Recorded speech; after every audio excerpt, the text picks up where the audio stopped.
Hi everybody, this is gonna be my first video, and I just the lighting a little bit. My name is Lanisha, and I wanted to document my NACA journey.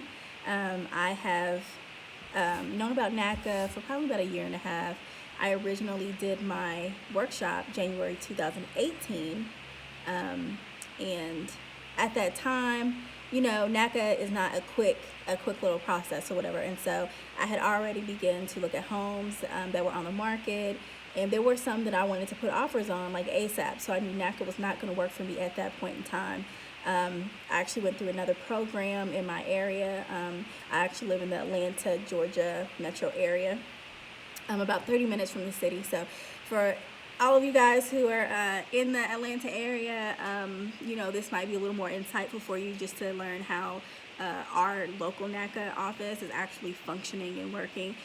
But also I hope that the information that I give you guys and share you guys will help keep you encouraged and just, kind of keep you guys inspired, just like your videos have done for me. I've been watching videos for a while, and some of them can be discouraging, but some of them can be really encouraging and gratifying just to see people who are actually completing.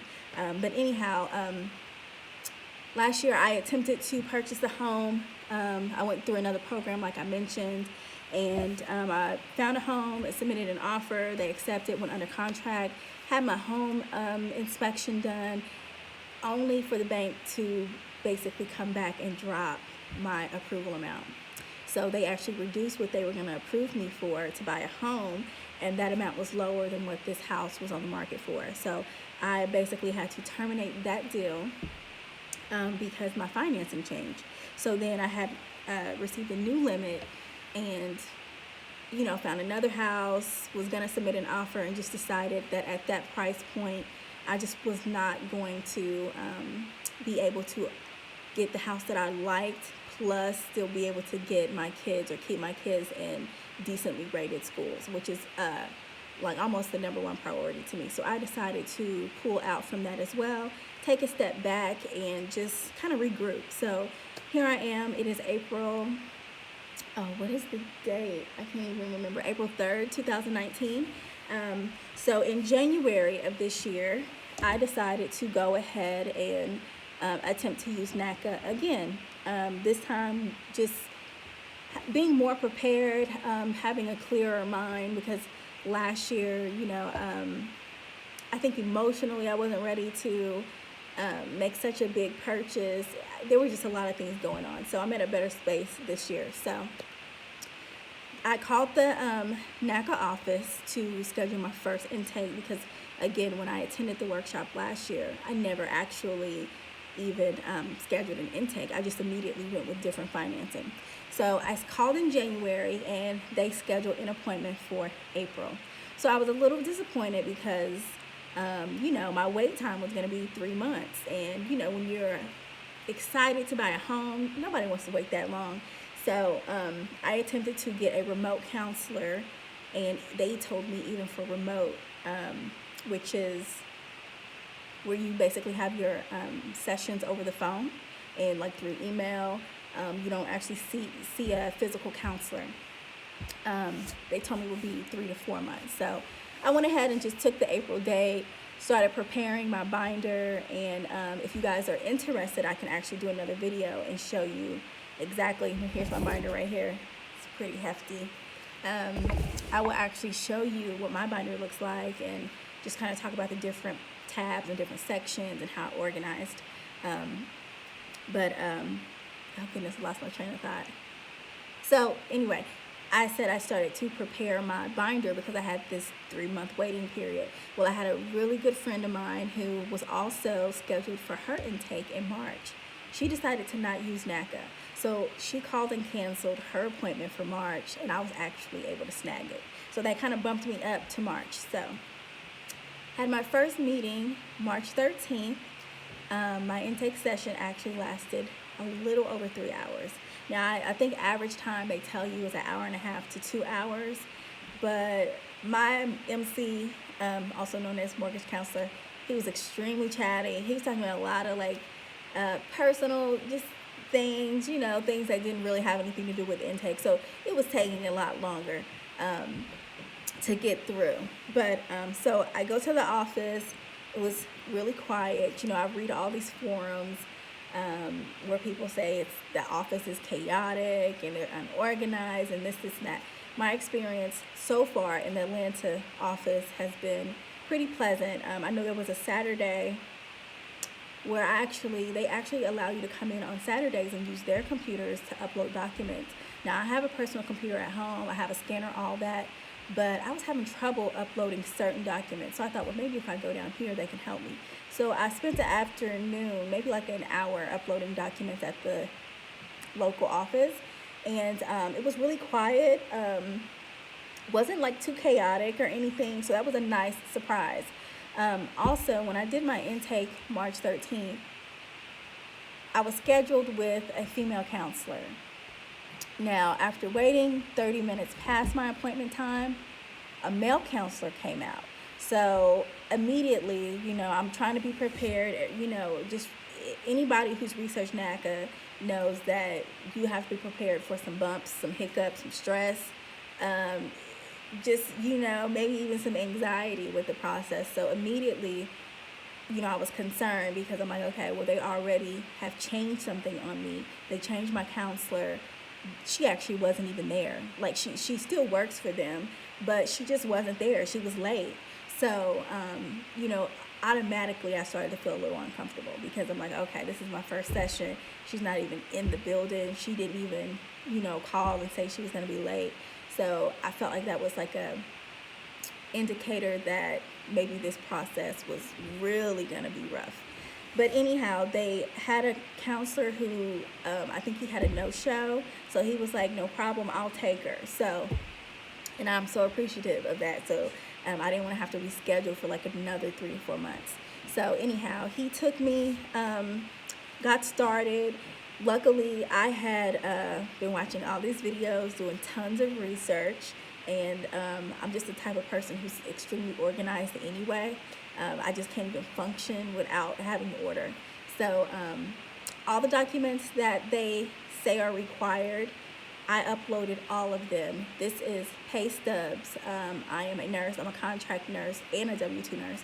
So not only did I have pay stubs that I had to upload, I also had to upload my bank statements. I think it was 90 days because I'm a contract. I'm considered self-employed. So pay stubs, bank statements. They want bank statements anyway. Debts. This includes credit cards, student loan, car loans. They want like a 30-day statement. So I uploaded all of those. In addition to that, I uploaded my 2017 tax return, my tax transcripts, my 1099s, my W-2s, and then also for 2018. As I mentioned, it's 2019, so they're going to want 2017 and 2018 tax stuff. So if you haven't filed, I know we're coming up on the deadline anyway, that is required that you're going to have to file for 2018. So I uploaded all of those things, had everything in my web file, in addition to having hard copies in this binder. Now this is a 2-inch binder and it is packed. And everybody's binder may not look like this. Mine does because, as I mentioned, I'm self-employed. And the book, the NACA workshop book, actually tells you that they want 12 months of bank statements. So that's why my binder is so thick, because I have 12 months of statements plus the current ones that I continue to add. So anyhow, we got started. We talked about, what area I wanted to live in, what payment I would be comfortable with. Now for me, Metro Atlanta, it can be expensive. I live in a suburb 30 minutes from the city, so my rent is high. The goal for me with home ownership is to bring that down. I want to have a mortgage payment that is less than my rent. Right now my rent is very manageable, so I want to be at this point or lower, ideally. So we talked about, what I wanted to pay, and we didn't dive into the budget, which kind of threw me off a little bit because, they really push when you have your first intake that you need to really, like, you have to fill out this budget form. It's like 4 or 5 pages, and that's how they consider what you can afford, like what's manageable for you. And we didn't dig into a lot of that. Basically, he gave me my approval amount, what he felt like I could get approved for, my maximum or whatever. He gave me that amount based off my rent. So I am very prepared. Oh, sorry, my puppy's over here. I'm very prepared to have that number lower a little bit, because he didn't do like an accurate evaluation of my finances, my debt to income, all of those, and I have. So anyhow, we set that amount. They make you go through and do like a 3-page a questionnaire on the computer. So you do that. It will analyze some of your income and your finances, and what it does is it spits out some values for your counselor. It basically provided me with my, what they call minimum required funds, which is the amount that you have to have saved in your bank account, that you, it just shows NACA that you are prepared and you have reserves for your mortgage. And this is money that you cannot touch during your whole NACA process. They want to see this money not decrease. You cannot spend it, and they actually like to see your savings increase at the same time. So at this meeting, I think I maybe only had $1,000 saved. So I knew it was gonna, I had planned to save the rest that I needed over like the next month or two. So I had my minimum required funds. At the end of my intake appointment, I left with what they call an action plan. And this is, oh, it might be two. I don't know how to, yeah, that was a little better. Basically, it gives you a plan for your next meeting, like your follow-up meeting. So it gives you goals that you need to work on to prepare yourself to be NACA qualified. Now, one thing I would say is, for people who are trying to get through this process quickly, the more prepared you are before you start, the better your chances are going to be to navigate through this process faster. And what I mean by being prepared is, I mean being prepared for like true home ownership. You know, NACA is not credit based, but they do look at your financial stability. So they look at your credit report to make sure you don't have late payments, that you don't have collections or judgments. They look at that to see, you know, how financially responsible you are. And so for me, I actually started preparing myself a couple years ago. So NACA does not want you to have any late payments for at least 12 months. So if you were somebody who had a slip up, a hiccup, and you had a couple late payments, NACA is going to make you wait 12 months from that late payment date before you can even become qualified. They do not want late payments, and this is late payments on credit cards, auto payments, I think maybe even your rent.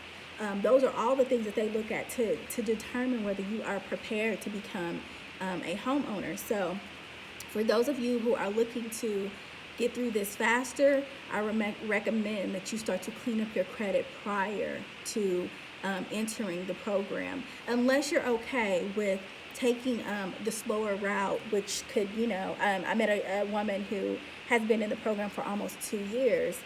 She said because she was working on some credit challenges and things like that. So just a little hint, a little tip is just make sure that you're prepared if you're trying to get through this, I say within maybe 6 months. So on my action plan, I had to provide letters of explanation. One was about addresses on my credit report. Some of my leases overlapped. They wanted to know why. I had additional names on my credit report because I was married, divorced. I had my maiden name on there as well. I had an additional social security number on there, which is from my son. He is disabled, and I received I'm his beneficiary. And so somehow, one way or another, I think that's how his credit or his social security number got on my credit report. Not really sure, but that's just kind of what I offered as an explanation to NACA. And then there was inquiries for credit. So NACA wants you to explain anything that you've requested, like anything that's pulls your credit in the past 120 days.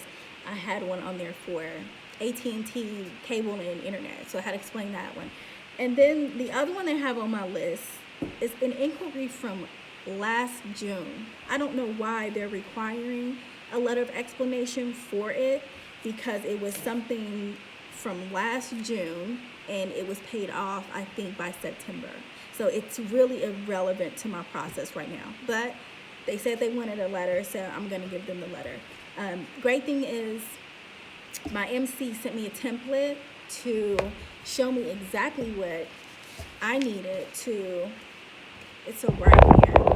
I'm trying to get this to where you can see it. Oh, goodness. I guess it's not going to work. But it's very brief. You just have your NACA ID on there, brief little explanation, explaining whatever it is that they have questions about or would have questions about. And so I think I had a total of 4 letters, and you will need to submit supporting documentation. So with the name change. Now, I don't know if this is required, but I don't want any hiccups. I'm trying to make this smooth. So for me, the name change, I provided my birth certificate, my marriage certificate to show why the name changed. Like, I'm just trying to be super proactive.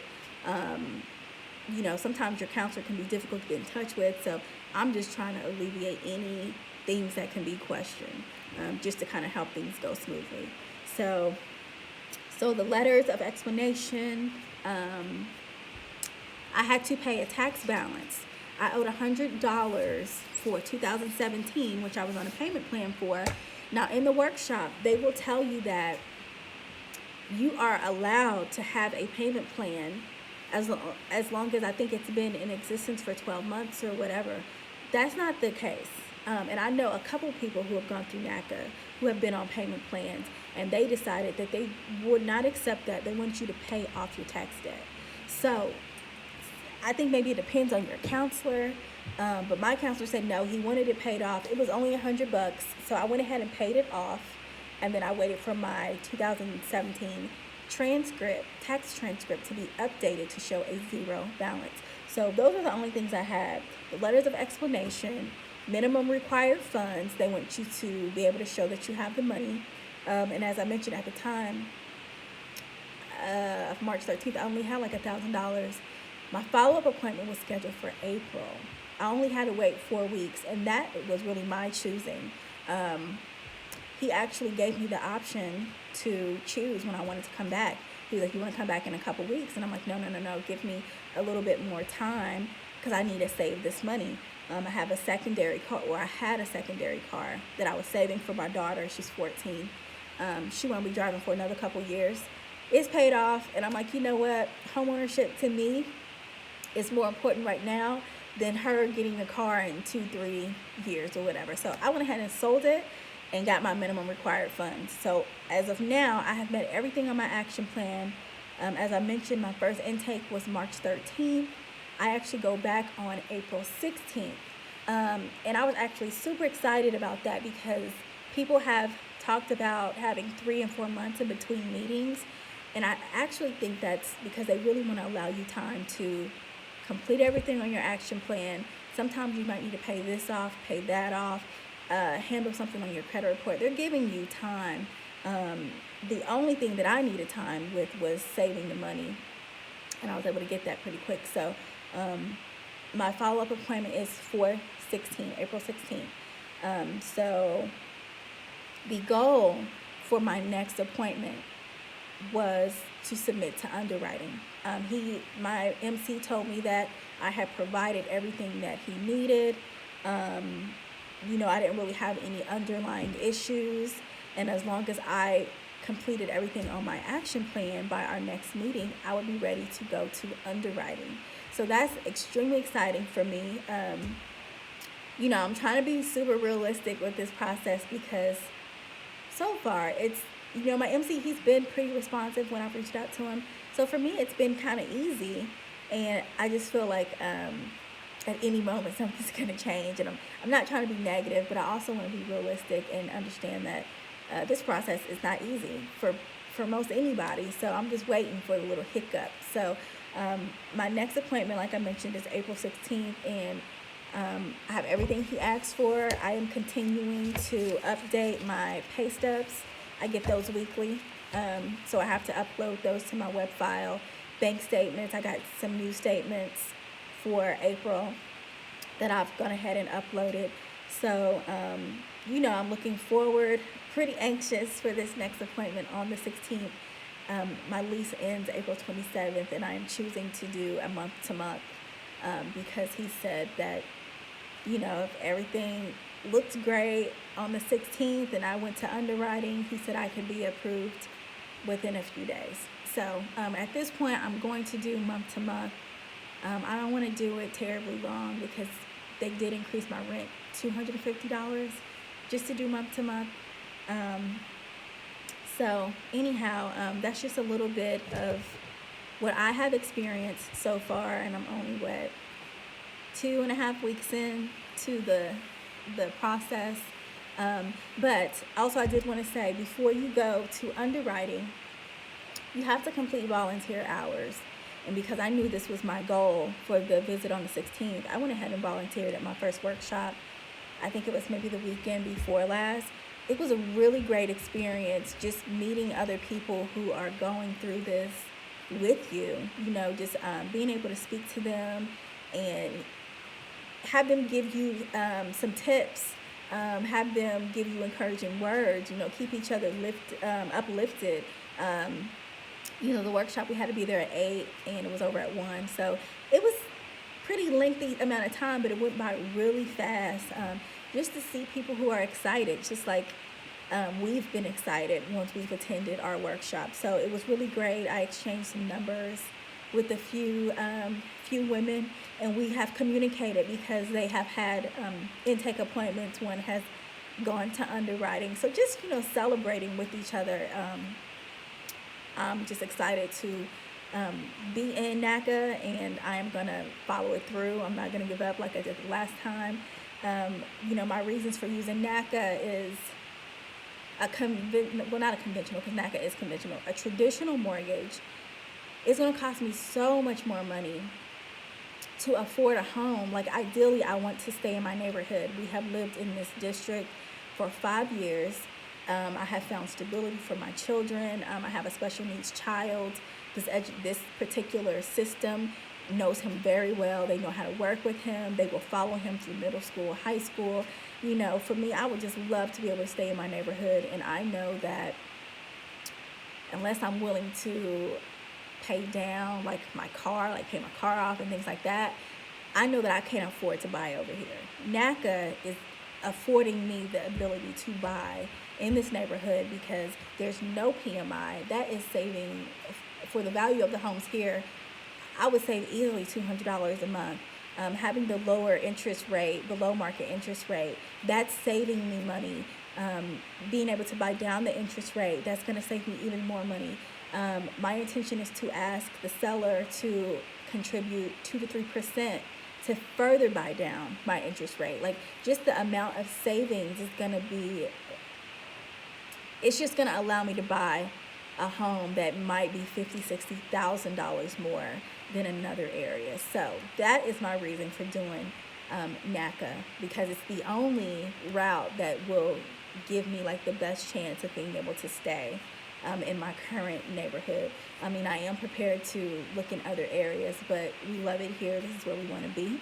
So I'm going to work my hardest to see that through. So thank you guys for watching. After I have my next session on the 16th, I will definitely create another video and just let you know how that went.